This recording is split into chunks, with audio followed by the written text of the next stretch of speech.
in my mind as a kid, I'm like, oh, we're going to somewhere, going to another house, not that we're homeless.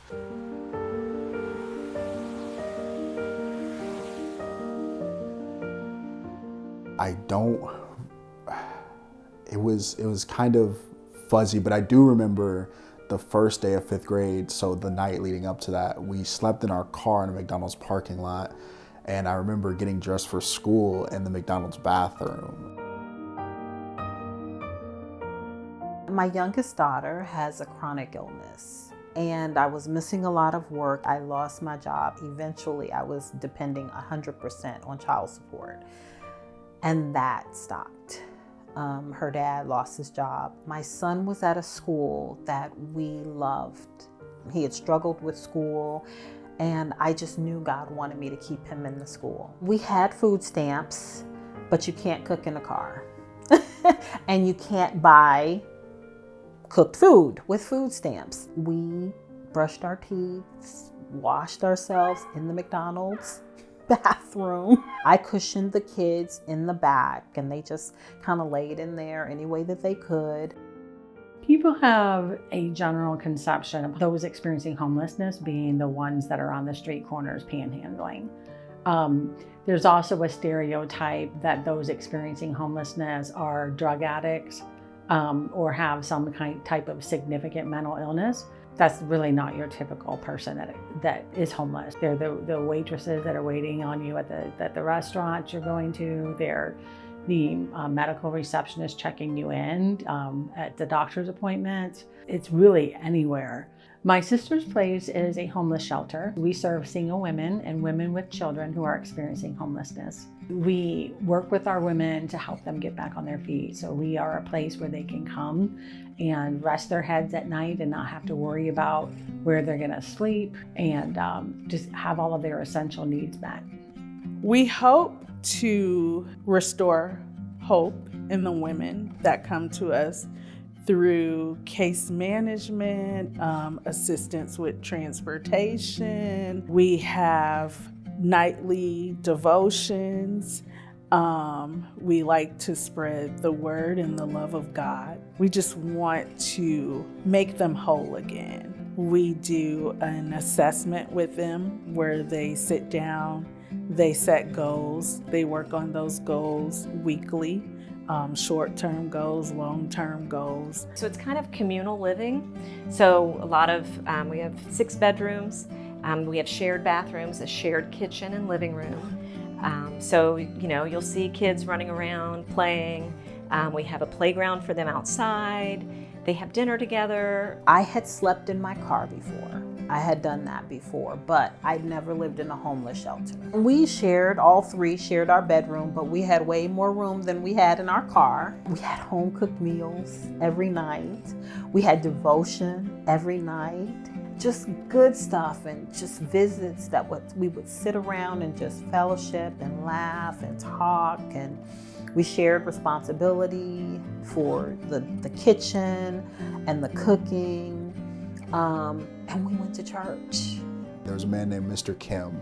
I'm pretty sure he worked at an Ace Hardware. I may just be making that up. Every Wednesday night before we would go to church, he would bring by food. And so sometimes he'd bring by pizza, sometimes he'd bring by chicken, but every Wednesday night he would stop by and bring by food. And I love that because I was a very picky eater growing up. He was a very nice man, and I think about that a lot. I also remember the Christmas we spent there. I got a Nintendo DS. That was the first like gaming thing that I ever had, because growing up I always played my other friends' games. That was really cool to me because it was like, oh yeah, this is mine. We currently are a 13-bed shelter. We serve about 50 women and children a year. The need in the community is far greater than what we're able to handle here.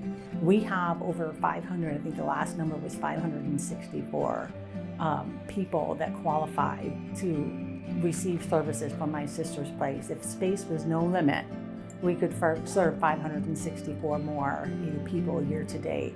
How do you go to school and not have a place to come home to? Moms want to do everything for their kids, and our moms here are no different. They want them to have a place to study that's quiet, where they have a computer, and they can keep up with their classmates. So we do our best to help these kids and these moms.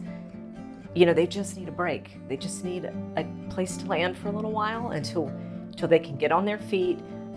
They're not looking to stay here long term. They want to live the same life, the same dream that we all have for our kids, and so we're doing our level best to help them get there as quickly as possible. It just breaks your heart when you have a mother of 5 on the other end saying that she doesn't know where her and her children are going to sleep for the night.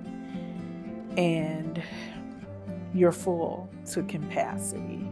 And you have to say to that mom, I'm sorry, but we don't have any room. We're a debt-free ministry.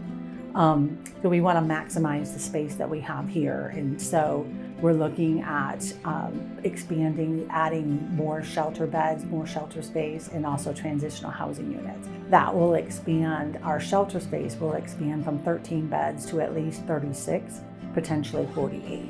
Or our transitional housing units will go from 3 units to 6.